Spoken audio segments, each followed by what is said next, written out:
Bonjour à tous en ce jeudi 7 novembre 2024 et joyeux ATH, joyeux ATH sur Bitcoin comme vous l'avez vu en miniature. L'élection de Donald Trump a boosté, alors pas que le marché des cryptos, mais notamment le marché des cryptos, car pour ceux qui ne le sauraient pas, il a déjà annoncé qu'il soutiendrait massivement cette industrie et qu'il aiderait cette industrie à s'installer, à se développer aux États-Unis. Donc ce qui est une excellente nouvelle pour toute l'industrie, pour tout le domaine, mais pas seulement, il y a un énorme transfert des capitaux qui est en train de s'effectuer du reste du monde, mais surtout de l'Europe de l'Ouest, vers les États-Unis, car Trump inspire confiance, inspire les marchés, et donc beaucoup de capitaux sont rentrés dans le dollar en même temps qu'ils sont rentrés dans les cryptos, en même temps qu'ils sont rentrés dans le SP500, enfin dans le marché des actions aux États-Unis. Cette vidéo va être assez courte, je vais juste vous partager la charte de BTC face au dollar, d'ETH face au dollar, et le rapport entre les deux, car oui, pour les détenteurs d'Ethereum, l'attente a été longue, la souffrance est encore continue, et l'Ether a pris vraiment très cher par rapport à Bitcoin. Bientôt 2 ans donc que nous suivons les frasques du Bitcoin. Ouais, nous avons fêté notre anniversaire hier de la chaîne, 6 novembre 2022. Je me l'étais noté. Et donc vous voyez qu'on avait démarré au fin fond du trou, juste avant l'énorme crash d'FTX avec le scandale avec Sam Bankman-Fried. Depuis, le BTC s'est bien repris. On avait réintégré l'énorme range des 30 000 à 60 000 pour enchaîner une période de latéralisation qui a été assez interminable, avouons-le nous, on peut le dire. Avec un premier petit signal la semaine du 14 octobre, qui a donc été, qui est en train d'être confirmé. Il faut attendre la clôture de la semaine, mais on est bien parti. On a déjà la clôture daily, la journalière d'hier, est assez magnifique. Il y a les volumes, il y a tout. On a le vent dans le dos. On a le vent dans le dos, tout pour que ça continue. L'action des prix est positive. Le rapport de force entre acheteurs et vendeurs, vous voyez, au niveau du RSI et du côté des acheteurs. Donc pour l'instant, tout indique une poursuite à la hausse. Alors quels sont les objectifs à court terme? Alors c'est une des façons de faire, évidemment il y en a plein, c'est le même graphique, on est toujours sur Bitcoin. Lorsqu'on positionne un retracement de Fibonacci du plus haut à ce plus bas, avec des extensions, on a une première extension assez significative qui, vous voyez, projette le prix entre 90 000 et 100 000, on va faire simple. Entre 90 000 et 100 000, ça va être probablement une zone de prise de profit court terme, une zone difficile à franchir, car c'est tout simplement des zones regardées par beaucoup de monde. En plus, évidemment, donc, des 100 000 qui sont un gros chiffre vraiment psychologique qui vont donner envie de prendre des profits à beaucoup de monde. Donc, d'augmenter les ventes, de changer ce rapport de force entre acheteurs et vendeurs. Je voulais aussi vous montrer ETH donc face au dollar.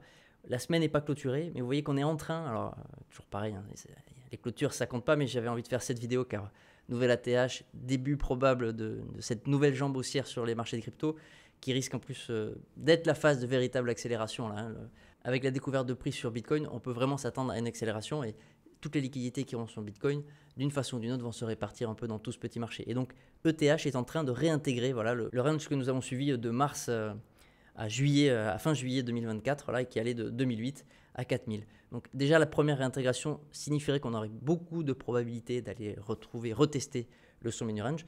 Mais si le bull run se confirme, si ça continue, si ça accélère, il y a de grandes chances qu'on aille retester les plus hauts sommets qui sont à l'approche des 4900 $ pour un Ether. Et surtout, évidemment, qu'on réalise également de nouveaux plus hauts. Le chemin va être encore long. Vous voyez que le rapport de force entre acheteurs et vendeurs est encore dominé par les vendeurs. Cependant, voilà, la dynamique est du côté des acheteurs et le retournement semble également se profiler gentiment, surtout que Ether comme Bitcoin a ce qu'on appelle un ETF spot. Donc les institutionnels ont désormais les outils pour acheter au nom de leurs clients des Ethers. Je simplifie, mais en gros, le client achète un ETF spot et l'institutionnel, lui, achète avec d'autres partenaires. Par exemple, souvent pour Bitcoin, pour BlackRock, qui est le gestionnaire de fonds, il travaille avec Coinbase. Et lorsque vous achetez un ETF Bitcoin à BlackRock, Coinbase va acheter pour vous du vrai Bitcoin et va le séquestrer comme collatéral, pour prouver que vous n'avez pas juste acheté un objet numérique sans valeur créé par BlackRock, mais bien la représentation d'un vrai Bitcoin qui est quelque part sur sa blockchain et sécurisé par Coinbase. BlackRock n'a pas la compétence pour garder les bitcoins pour vous. Eux, ils ont créé donc un actif numérique un peu vide, encore une fois, mais c'est un produit avec lequel ils ont l'habitude de travailler au niveau fiscal, au niveau réglementaire, qu'ils contrôlent bien. Et comme je vous le répète une dernière fois, Coinbase garde les BTC pour vous. Et c'est pareil avec les ETF Ethereum, c'est pour l'instant les deux seuls cryptos qui ont ces ETF. Lorsque ces gros acteurs vont se mettre à acheter, à accumuler pour leurs clients des Ethers, mais forcément ça aura un effet positif sur le prix parce que ça va augmenter les achats. Donc toujours pareil, faire basculer le rapport de force acheteur-vendeur du côté des acheteurs. À l'intérieur des derniers mois, il fallait être positionné majoritairement sur Bitcoin. Je pense que la plupart d'entre vous, comme moi, hein, se sont dit « Tiens, je vais augmenter mon risque pour augmenter mes rendements et donc je vais majoritairement me positionner sur les altcoins. » Et oui, c'est plus risqué, donc ça rapporte plus. On l'a tous fait, c'est le pari qui a été majoritairement fait, et donc le marché nous a punis en récompensant les bitcoiners, les maxis, et en punissant en gros tous les dégénérés que nous sommes. Oui, nous sommes, oui. Ah, je sais.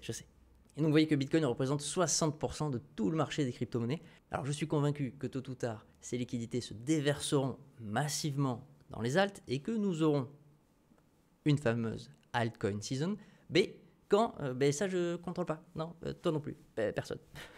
Personne ne contrôle. Et donc ce que je surveille, ce que nous surveillons depuis 2 ans maintenant, c'est le fameux rapport de force ETH face à BTC. Lui aussi a pris cher. Vous voyez, il y avait une magnifique divergence, mais en fait je peux même effacer mes petites lignes car elles n'existent plus. La divergence a même été avalée. Vous voyez, l'action des prix a réalisé de nouveaux plus bas et le RSI a également réalisé de nouveaux plus bas. Alors, bon, on pourrait chipoter, mais non, la divergence a été avalée, c'est comme ça. Alors là, il y a une belle réaction, mais ça pourrait être un simple retest de cette énorme... donc c'était un support qui est aujourd'hui devenu une résistance. Ça pourrait être un simple retest avant de poursuivre encore plus bas. Hein, c'est tout à fait possible. Il va falloir plusieurs semaines, peut-être plusieurs mois avant d'échanger ce rapport de force et de voir, comme on voit sur ces 2 derniers jours, ETH surperformer par rapport à Bitcoin. Dans tous les cas, il semblerait que la temporalité des cycles soit respectée, ce qui fait que, alors c'est difficile à croire, mais normalement de maintenant jusqu'à avril-mai, nous devrions avoir des mois assez magnifiques avec une accélération à la hausse et donc une entrée massive de beaucoup de liquidités. En tout cas, on va suivre tout ça, donc n'hésitez pas à vous abonner, à claquer le pouce. Il faut claquer le pouce, c'est important pour l'algo, tu le sais, toi aussi tu le sais. Allez, à très vite.